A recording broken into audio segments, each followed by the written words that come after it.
सभी को जय हिंद। मेरे साथ एक लफड़ा, मैं अकेले नहीं बोलता जय हिंद। सभी को जय हिंद। वाह, धन्यवाद। देखिए, पहले तो मैं धन्यवाद करूंगा आपके चांसलर साहब को कि मुझे इतना अच्छा प्लेटफॉर्म दिया आप लोगों के बीच बात करने का, शेयर करने का। क्योंकि पुलिस के पास वो तभी लोग जाते हैं या पुलिस को लोग तभी बुलाते हैं जब परेशानी में हो जाते हैं या कुछ हो चुका होता है। दो तरह की पुलिसिंग होती है, हम अपनी भाषा में बोलते हैं, और लोग भी दो तरह के होंगे। एक प्रोएक्टिव पुलिसिंग होती है और एक पुलिसिंग होती है, दोनों में बहुत अंतर है। आपके साथ कोई क्राइम हो गया, उसके बाद आप पुलिस को सूचना देते हो, पुलिस उसका इन्वेस्टिगेशन करती है, आरोपी को पकड़ती है, एक्यूज्ड को, और फिर माननीय न्यायालय कोर्ट में पेश करती है। ये हमारी पुलिसिंग हो गई। और एक प्रोएक्टिव पुलिसिंग होती है जब सोसाइटी में कोई, जो साहब ने बोला अभी, चांसलर साहब ने, कि ज्वलंत मुद्दा चल रहा है, तो उस पर हम आपको अवेयर कर रहे हैं। आपको पहले से हम आपको मॉडस ऑपरेंडी बता रहे हैं कि आपके साथ भी ऐसा हो सकता है और हो रहा है। तो आप इससे अवेयर होते हो, तो मुझे लगता है कि कोई क्राइम नहीं होगा। तो ये प्रोएक्टिव पुलिसिंग है। इसमें हम लोग बहुत सी कार्रवाई भी करते हैं। आप लोग सुनते होंगे, एक धारा 151 नाम सुना होगा, किसी ने सुना है? कितने लोगों ने सुना है? हाँ, तो मुंशी जी ने कभी हड़का दिया होगा कि 151 में डाल दूंगा तो सड़ते रहोगे। तो एक ऐसी ये प्रोएक्टिव पुलिसिंग के अंतर्गत आती है। 107-16 होता है, एक पुरानी धारा थी, प्रतिबंधात्मक कार्रवाई बोलते हैं। तो ऐसी ये एक साइबर जो क्रिमिनल्स हैं, उनके बारे में किसी को पता नहीं है कहाँ पर बैठे हैं, कौन क्या ऑपरेट, सिस्टम डेवलप नहीं हुआ। मैं आप लोगों को ये बताऊंगा कि ये किस तरह से 3 लेयर 4 लेयर काम करते हैं, और पुलिस उन तक आसानी से नहीं पहुंच पाती। उनका माइंड सेट क्या रहता है, और कौन से ऐसे दिन रहते हैं जब वो एक्टिव होकर काम करते हैं, जाल डालते हैं हमें शिकार में फंसाने के लिए। तो इन बातों पर अपन बात करेंगे। उससे पहले मैं अभी आपके चांसलर साहब के साथ बैठा था, तो जो चांसलर साहब ने बताया कि पहले वो सरकारी नौकरी करते थे, फिर उसके बाद एजुकेशन की फील्ड में आए, और इतनी अच्छी यूनिवर्सिटी खड़ी की जहाँ पर आप लोग शिक्षा प्राप्त कर रहे हैं, अपना भविष्य का निर्माण कर रहे हैं। मैं चाहूँगा एक बार अपने चांसलर साहब के लिए ताली बजा दीजिए। और जो नहीं बजा रहे उनसे ज़्यादा फीस ले लिए क्या? हैं? सभी लोग बजाओ। मैं इसलिए बजवा रहा हूँ कि वो अगली बार भी मेरे को बुलाए, नहीं तो कह देंगे तुमने अपने लिए ताली बजवा ली, मेरे लिए कुछ नहीं किया। साहब को अभी सुना मैंने, जैसा उन्होंने बताया, मुझे को 4 लाइन याद आई थी, मैंने कभी अपने लिए लिखी थी। साहब आपके लिए समर्पित हैं, और थोड़ा सा माहौल, बच्चों को ज़्यादा ज्ञान बस नहीं देना चाहिए, नहीं तो ये सुनते नहीं है, और सुनते भी हैं तो मनी में कुछ देने भी लगते हैं। और तुम लोग क्या मन दोगे भी तो मुझे फर्क नहीं पड़ता, मैं पुलिस वाला हूँ। कि शेर के लिए जाल डाला, उसमें बंदर फंस गया। वाह वाह करो। शेर के लिए जाल डाला, उसमें बंदर फंस गया, और बाजार में अनाड़ी खोजा, किस्मत से सिकंदर फंस गया। और मैंने जिद की थी सिर्फ दरिया को पार करने की, मगर नजरों के धोखे से मेरी चपेट में समंदर फंस गया।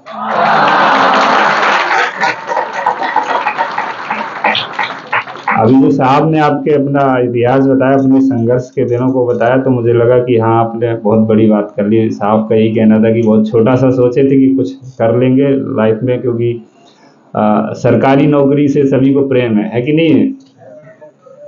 है कि नहीं है? हाँ, तो वो, लेकिन देखो, जैसे प्रेमिका होती है ना, सभी को प्रेम होता है, लेकिन शादी के बाद फिर पता चलता है कि क्या है लाइफ। ऐसी सरकारी नौकरी जिसकी लगी नहीं, उसे बड़ा प्रेम रहता है, और फिर जब लग जाती है तो उसे पता चलता है कि क्या संघर्ष है, कितनी वैल्यू है, क्या है। तो साहब ने वो सरकारी नौकरी छोड़कर एक इस फील्ड में एक नया प्रयोग किया, अपना रिस्क लिया, तो कहीं ना कहीं आज बहुत अच्छी जगह है। और मुझे लगता है नौकरी करना और नौकरी देना दोनों बहुत अलग काम है, और बहुत बड़ा काम है नौकरी देना किसी को। तो यहाँ पर बहुत से लोगों को शिक्षा के साथ साथ भविष्य का निर्माण हो रहा है, और नौकरी भी मिल रही है। तो चलिए, फिर ज़्यादा तारीफ भी नहीं करनी चाहिए, नहीं तो लोग कह देंगे कि तुम पैसे लेके आए थे क्या। तो एक्चुअली मैं फ्री में आया हूँ, इसलिए तारीफ यहीं तक करूँगा, इससे ज़्यादा नहीं करूँगा। तो अपन बात करते हैं, जो हमारा आज का टॉपिक है, डिजिटल अरेस्ट और cyber fraud and cyber security. देखिए, ठीक है, थैंक यू। आप तारीफ पचाने की क्षमता सभी में होनी चाहिए। देखो साहब निकल लिए, ताली बजा दो साहब के लिए। तो अभी उनके बेटे बैठे हैं ना, तो चलिए हम अब बात करते हैं सिंपल सी कुछ चीजें। देखिए क्या होता है कि पुलिस के पास जब रोते हुए आते हो ना, तो पुलिस वाला भी एक इंसान होता है कि नहीं होता? हम ये कपड़े बस का अंतर है, और क्या अंतर है बताओ? मेरे देखो, मेरे भी बाल इतने वो कम है, इतने आपके और कई लोगों के कम होंगे।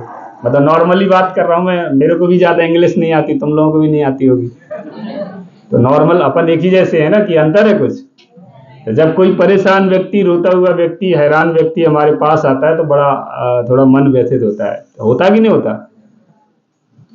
पड़ोस की बिटिया पैदा होती है तो उसको रोती हुए देखकर कई बार हमारे भी आंखें भर आती हैं, आती कि नहीं आती?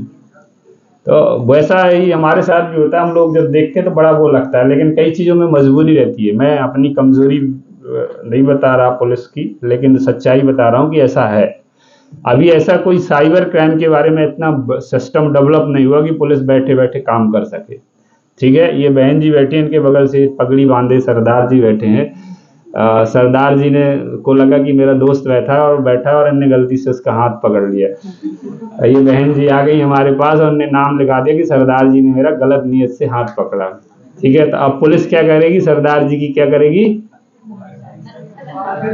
लंका लगा देगी, वो कह रही। अब सरदार जी रावण है नहीं है, तो फिर क्या पुलिस के पास क्या है? एक नाम आ गया है आरोपी का कि इस पे कार्रवाई करना है, इसने मेरे साथ। तो पुलिस के पास सिंपल टारगेट क्या है? वो व्यक्ति, और उसको पकड़ के पुलिस अपने हिसाब से कार्रवाई करके और निकाल कर देती है। लेकिन साइबर क्राइम में ऐसा नहीं होता।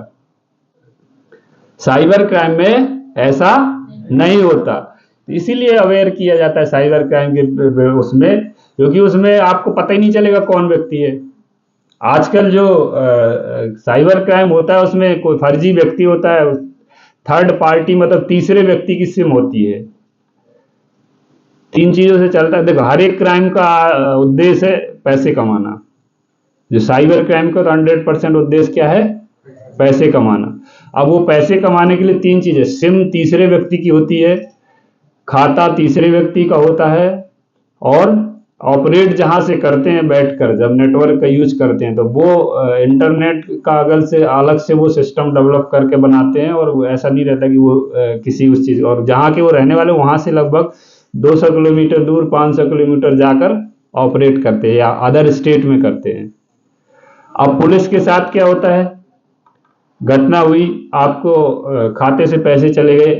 ठीक है, देखिए पैसे ऐसे नहीं जाते, पैसे जाते हैं तो मुझे लगता है लालच में जाते हैं। फोन आता है कि लॉटरी लग गई, तो अपन को लगता है अरे वाह यार, अपनी बड़ी किस्मत वाले हैं।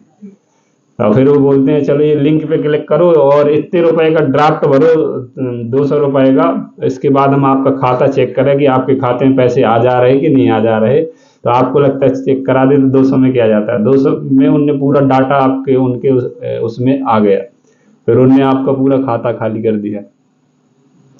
तो इसमें आपको पता ही नहीं चलेगा कौन। अब जैसे सिम यूज की तो ज्यादातर सिम या तो उड़ीसा की होगी, ठीक है, फिर जिस खाते में पैसे ट्रांसफर करेंगे वो लोग या करवाएंगे, तो वो कहाँ का होगा? बिहार का होगा या झारखंड का होगा या कहीं और का भी हो सकता है, लेकिन वो 2-3 राज्य छोड़ के होगा। फिर इसके बाद जहां से ऑपरेट किया होगा वो एक ऐसी 2-4 चिन्हित जगह है, जैसे हरियाणा में नूह मेवात है, सुना है आप लोगों ने? बहुत ज्यादा एक्टिव है। एक झारखंड में है, वेस्ट बंगाल में है, बिहार में है, और कुछ ऐसे छोटे छोटे एरिया हैं एमपी यूपी में भी। तो ऐसे क्षेत्रों में बहुत ज्यादा एक्टिव हैं ये लोग। अब ये काम करते हैं। अब पुलिस को जब फर्स्ट टाइम पुलिस क्या करती है? मोबाइल नंबर मांगती है, बोले किस नंबर से फोन आया था बताओ। आप लोग मोबाइल नंबर देते हैं, मोबाइल नंबर की हम लोग लोकेशन निकालते हैं, तो वो मोबाइल नंबर तब तक ही चलता है जब तक उन्हें पैसे नहीं मिलते। क्योंकि ऐसी नॉर्मली कॉल आएगा तो अपन लोग शिकायत नहीं करते, जब पैसे उड़ जाते हैं तभी शिकायत करने जाते हैं। जहां एक से पैसा उनने निकाल पाया तो फिर वो सिम का उपयोग नहीं करते, तो पुलिस वो लास्ट लोकेशन पर जाती है, वहां पर कोई नहीं मिलता।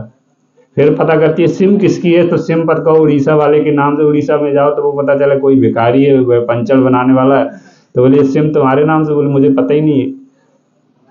या तो डीलर ने इशू कर दी, या फिर किसी ने 2-4 हज़ार रुपए दे दिए, अंगूठा लगवा लिया जाके वहीं पर, उसने लगा दिया। वो तो जिसको 5 रुपए मिलते हैं 10 रुपए, उसे 2-3 हज़ार रुपए फ्री में मिल रहे हैं, उसे का मतलब कि आगे क्या होगा, तो उसने निकला दी। अब बोले पैसा किसके खाते में गया, तो वो बेचारा सीधा साधा फंसता है।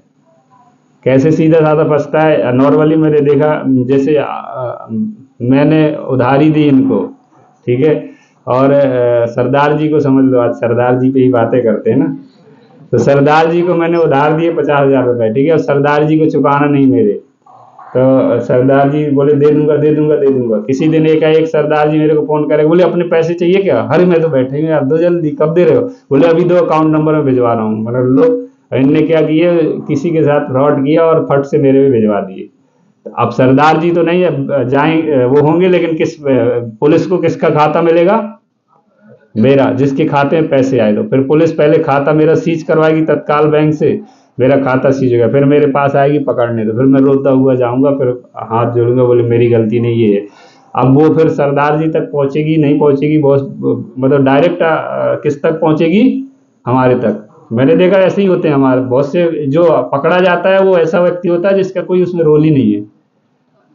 तो ऐसा ये साइबर क्राइम इतना कठिन है अभी वर्तमान में कि इस पर डायरेक्ट आरोपी नहीं मिलता पुलिस को कि आप पकड़ लो, उस पर कार्रवाई कर दो। इसलिए हम क्या करते हैं, इस पर अवेयर करते, जागरूक करते कि सावधान रहें, लालच में नहीं आना।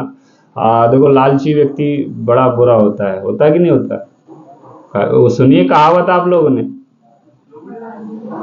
लोमड़ी वाली एक मक्खी वाली है ना, लालच गुड़ क्या है, गुड़ में गड़ी रहे पंख रहे लपटा है ना, वो मत। तो ये क्या रहता है ना, हम लोग जब लालच में पड़ जाते हैं तो हमारे साथ प्रॉब्लम क्रिएट हो जाती है, और फिर प्रॉब्लम में आते हैं तो दूसरे लोगों को प्रॉब्लम देते हैं।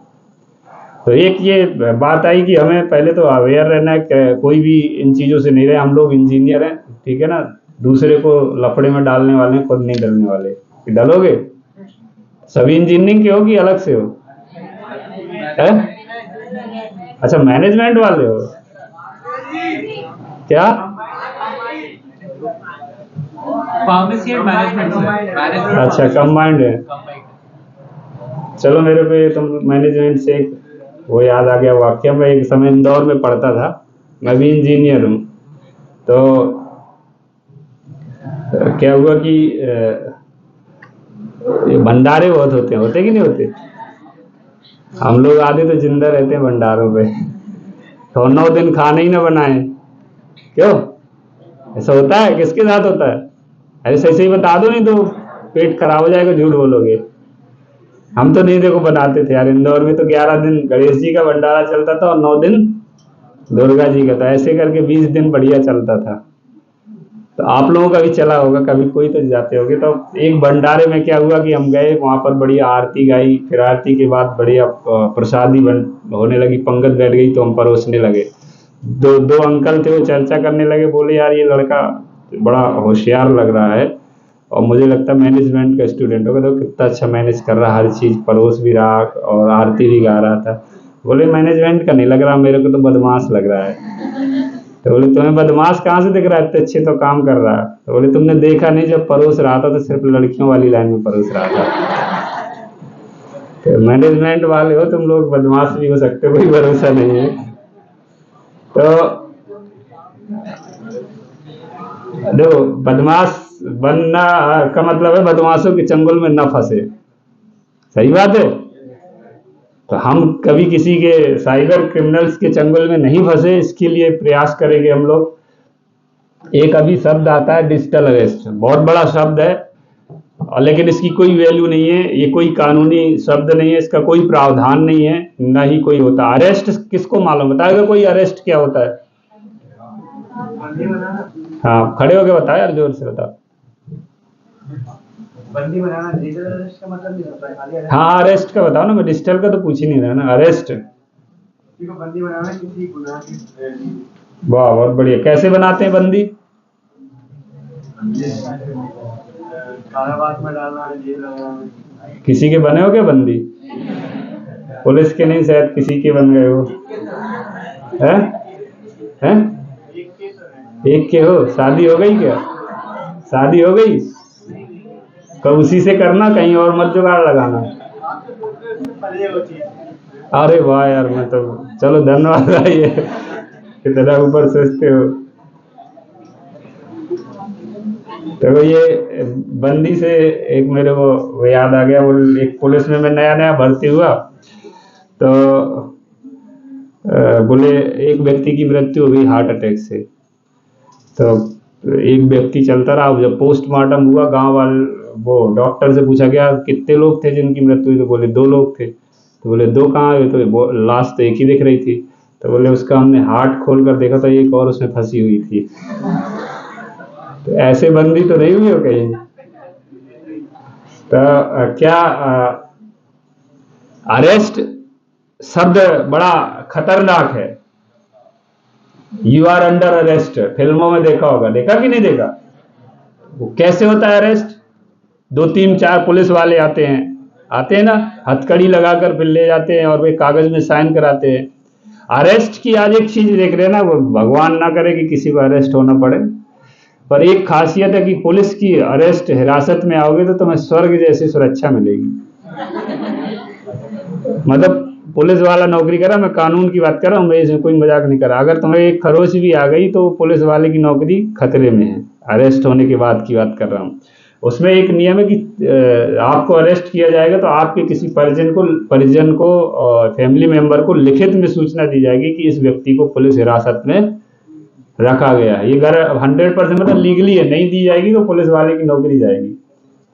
दूसरा, अरेस्ट किया जाएगा तो आपके कागज साइन करवाएंगे और पुलिस सामने आएगी, कभी फोन पे अरेस्टिंग नहीं होती। डिजिटल अरेस्ट, डिजिटल का मतलब क्या है? सामने ना होकर जरिए वीडियो कॉल, फोन के माध्यम से ये बोल देना कि आपको अरेस्ट किया गया है, आप कमरे पर ही बंद रहें, बाहर ना निकले। ये कौन सी पागलपंथी है बता? है ना पागलपंथी। अब इसका हम लोग शिकार हो जाएं तो हम क्या कहलाएंगे? पागल। पागल से बड़ा क्या होगा? पगली। तो ना तो हम पगली है ना,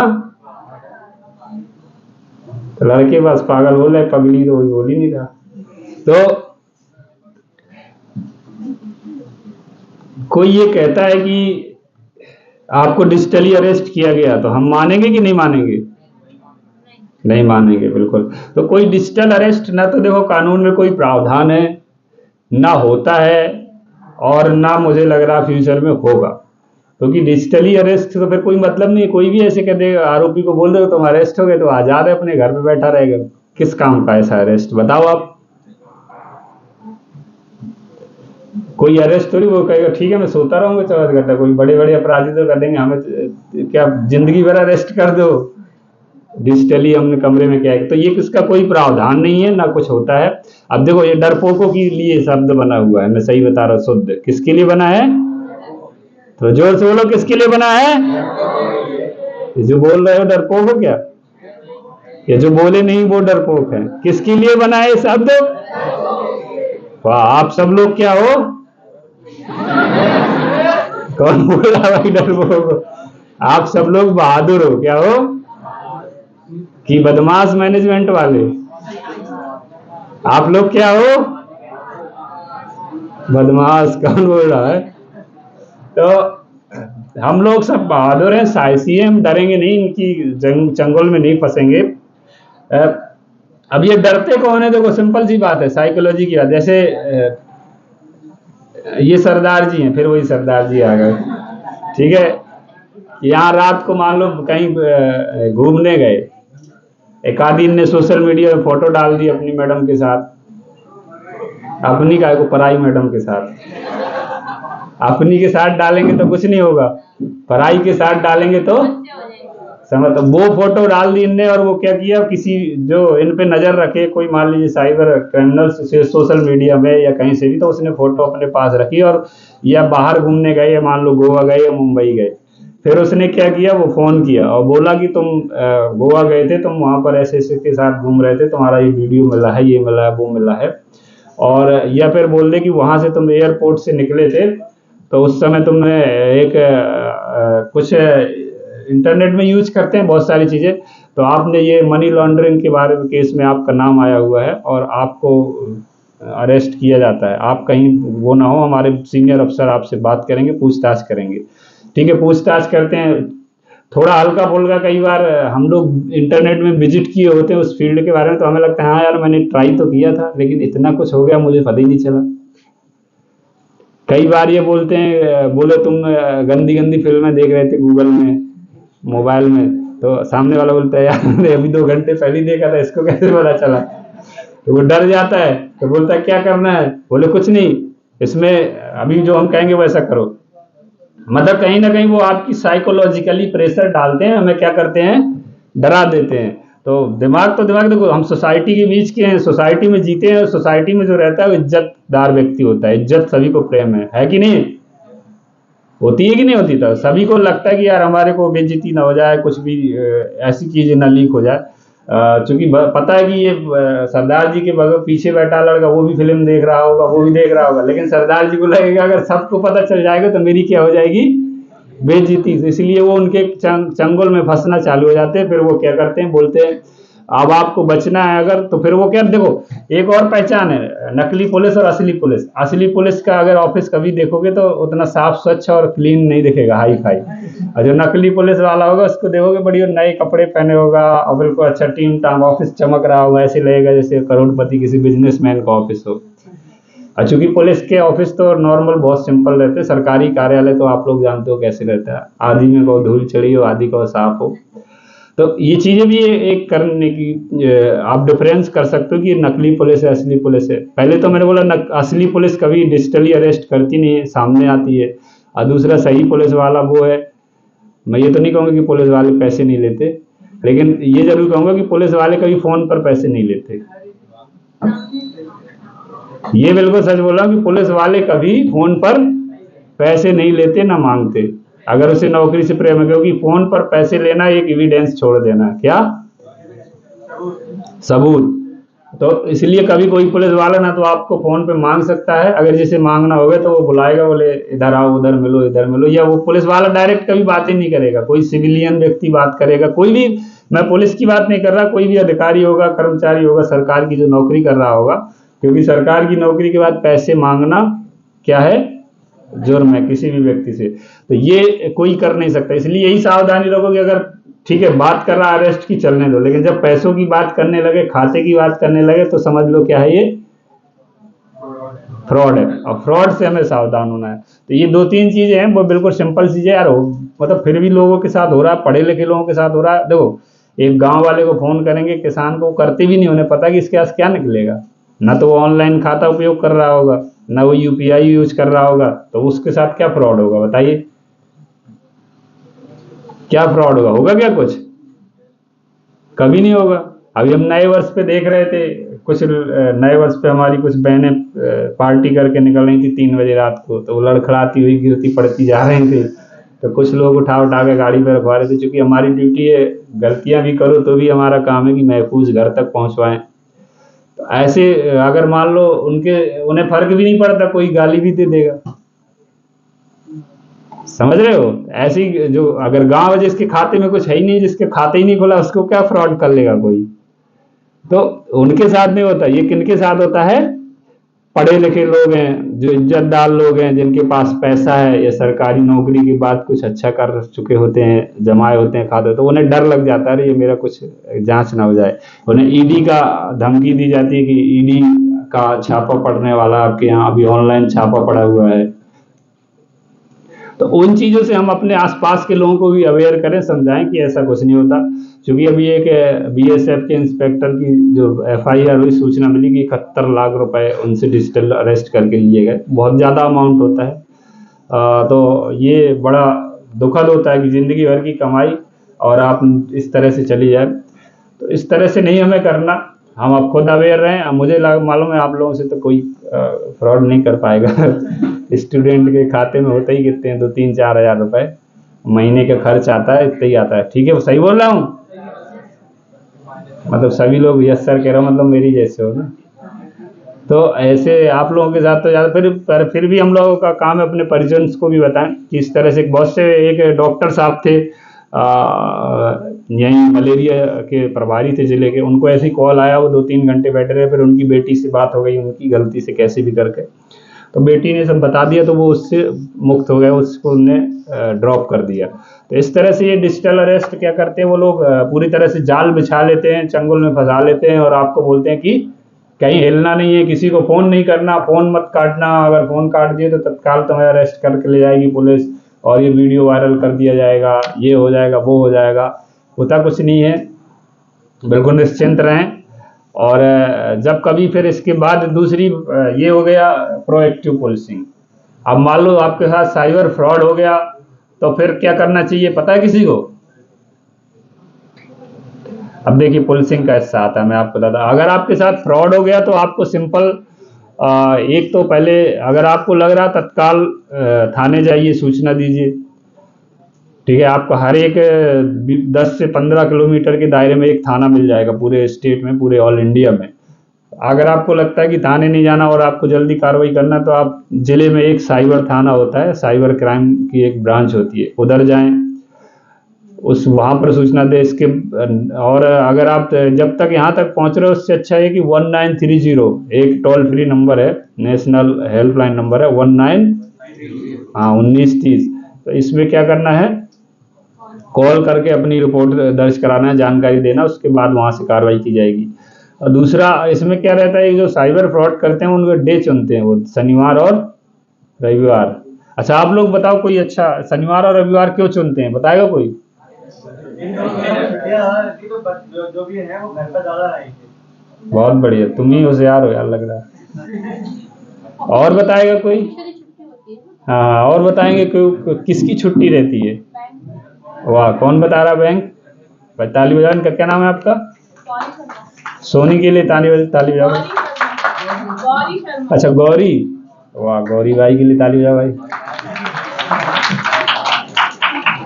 तो देखो क्या रहता है, इनने बहुत अच्छी बात बताई, बैंक की छुट्टी रहती है। और जब क्या रहता है, मेन उद्देश्य क्या है फ्रॉड करने वाले का? पैसे कमाना। जैसे ही वो ट्रांजैक्शन करवाते हैं सैटरडे संडे को, तो बैंक बंद रहती, तो आप या तो ना तो खाता उनका क्लोज करा पाते हो, वो खाता से पूरा पैसा निकाल लेते हैं, फिर खाली खाता क्लोज भी करा दोगे, सीज भी करा दोगे, तो क्या मतलब है? पता चलेगा उसमें -2 रुपए हैं, तो वो तो फायदे में चला गया, अपन बंद भी करके क्या कर लेंगे उसको। तो वो इसीलिए सैटरडे और संडे का ज़्यादा दिन चुनते हैं खासकर।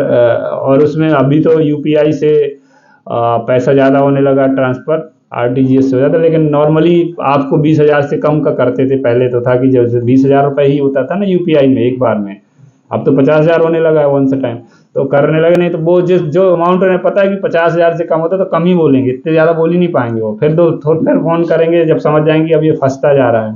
इस तरह से साइबर क्राइम होता है। और कभी एक बार अगर पैसा आपने भेज दिया गलती से, तो दोबारा वापस की उम्मीद उनसे मत करना। एक बार अगर पैसा भेज दिया तो दोबारा उम्मीद मत करना, उनसे मत करना, पुलिस से जरूर करना।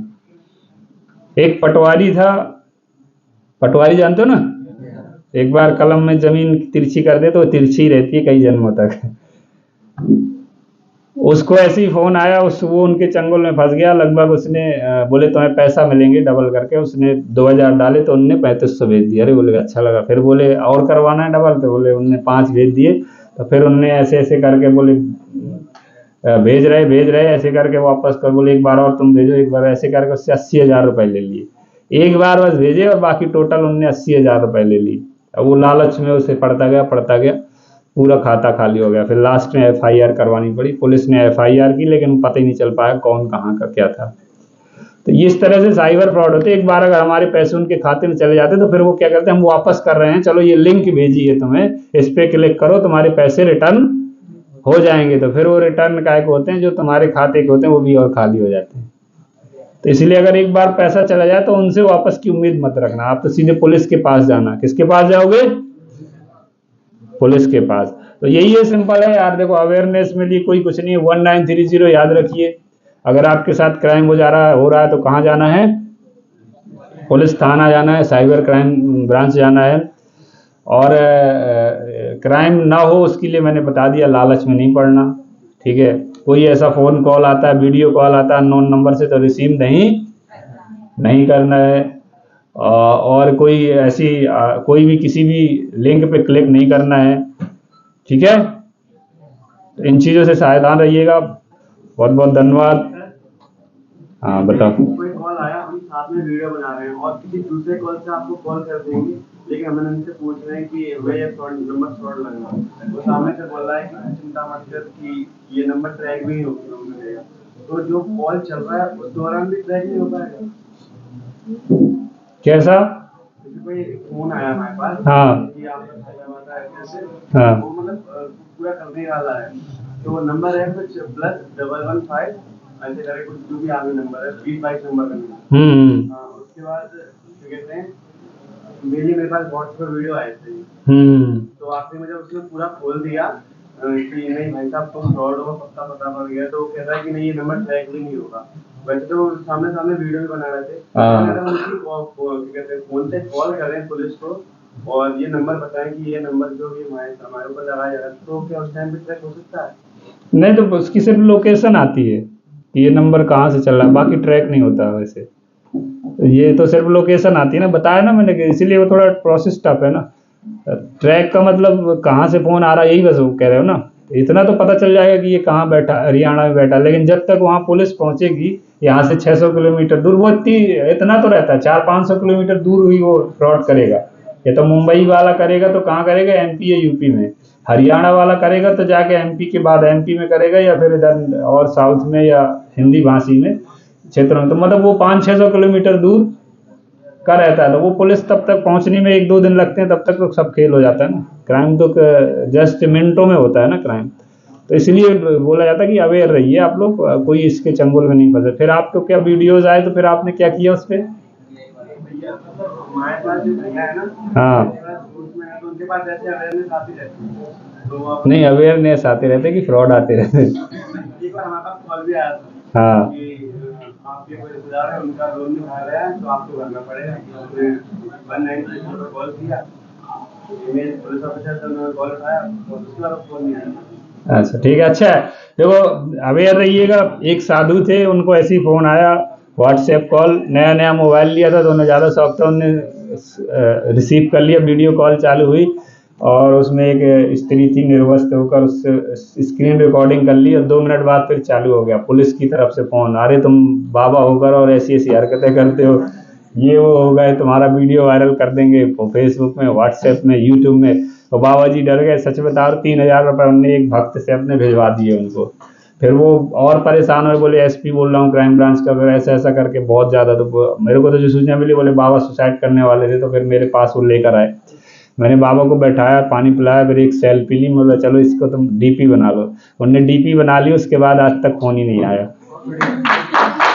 तो वो एक देखो साइकोलॉजी का काम है और कुछ नहीं। हो जो साइबर फ्रॉड होते हैं वो ये समझ जाते हैं कि अब ये पुलिस के पास पहुंच गया, असली पुलिस के पास पहुंच गया, तो वो ये सब उनका उद्देश्य क्राइम करना नहीं है ना, किसी को ना तो वो हाथ पैर मारते, ना गाली गलौज देते। हाँ, पुलिस को जरूर गाली देते हैं कई बार। जैसे अगर मैंने फिर उससे बात की, बोला क्यों फोन लगा रहे हो, तो मेरे से गाली गलौज करने लगा। तो बाकी वो आपको कुछ नहीं, आपको सिर्फ डराएंगे और उनका काम है पैसे लेना। अगर आप पैसे नहीं दोगे और थाने पहुंच जाओगे, वो समझ जाते हैं कि अब ये व्यक्ति हमारे चंगुल में फंसा, वो तत्काल ड्रॉप कर देते हैं, दूसरी जगह लग जाते हैं। तो इसलिए हम क्या करेंगे, इनसे सावधान रहेंगे, इनके जाल में नहीं फंसे। धन्यवाद। किसी का कोई सवाल हो तो बताओ। हाँ पूछो भाई। आउट ऑफ टॉपिक क्वेश्चन पूछ सकता हूं? अरे पूछो ना, टॉपिक खत्म हो गया। आप अपने प्रिपरेशन फेज में थे, तो आप कंसिस्टेंट कैसे रहे अपनी प्रिपरेशन में? वाह, बहुत बढ़िया। बैठ जाओ। इस सवाल का जवाब किस किस को जानना है?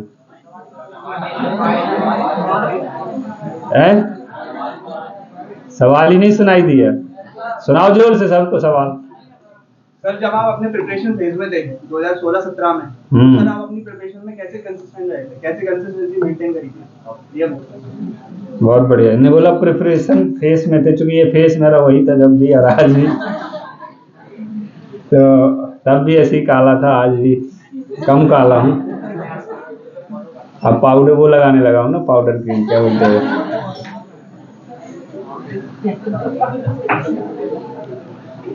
चलो एक याद आ गई यार, फेस से एक शेर सुनाता हूँ कि पैदल चलकर किस्मत से लड़कर हमने ये चमक पाई है, पैदल चलकर किस्मत से लड़कर हमने ये चमक पाई है और हमारी चमड़ी ने पाउडर क्रीम से ज्यादा धूल खाई है।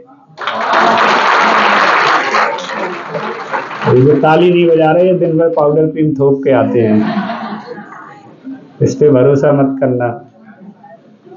भाई ने बोला फेस की बात बोली, देखो क्या रहता है, पढ़ाई कोई भौतिक चीज नहीं है कि अपन जैसे गठरी में बांधते जाओ, पैसे रखते जाओ, इकट्ठे होते जाएंगे। ये एक अमूर्त चीज है जो दिखती नहीं है, हवा की तरह होती है, जैसे हवा आती है और उड़कर चली जाती है, ऐसी ज्ञान है, टीचर पढ़ा के जाता है और ये अपने आप उड़ के चला जाता है।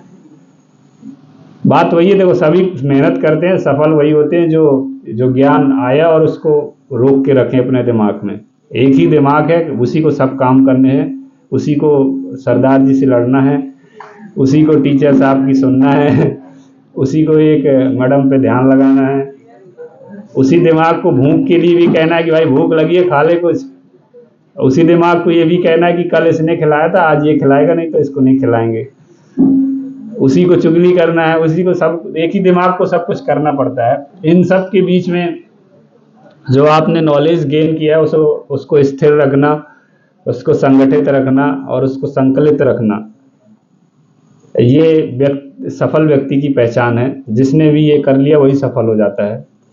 हम सभी पढ़ते हैं, परीक्षा में उसी के ज़्यादा नंबर आते हैं जो अपना जिसने ज्ञान का संकलन अपने अंदर था उसे आंसर सीट में लिख के आया है। क्योंकि जब हम उत्तर पुस्तिका लिखते हैं तो हमारा चेहरा नहीं होता ना हमारा नाम होता, उसमें आपने जो लिखा होता है वही आपकी पहचान होती है, उसी से आपको मार्क्स मिलते, वही आपकी सफलता की जड़ बनती है।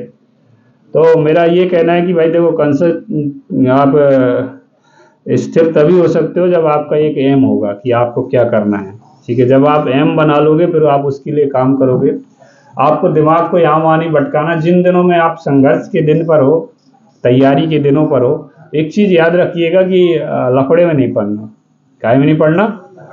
लफड़े में नहीं पड़ना। दो चीजें होती हैं याद देखो, मैं पढ़ाई के दौरान जब मैंने इंजीनियरिंग की तो एक अच्छा इंजीनियर नहीं बना था, बी मतलब बेरोजगार इंजीनियर बना था मैं। तो उससे मुझे ये समझ में आया कि दो तरह का कागज होता है, एक किताबों वाला कागज होता है और एक गांधी जी वाला। अगर एक हाथ में गांधी जी वाला कागज रख दिया जाए, एक हाथ में किताब, तो कौन सा अच्छा लगेगा? तो सब लक्ष्मी प्रेमी हो, तो उससे जल्दी वो आकर्षित करता अपनी ओर, क्योंकि अंतोगत तो उद्देश्य यही लगता है कि इसी की ओर तो जाना है, तो अभी से मिल रहा है तो क्यों ना अपन हो जाए। तो लाइफ में नेगेटिविटी और जितने भी आकर्षण हैं वो दिमाग को जल्दी अपनी ओर आकर्षित करते हैं।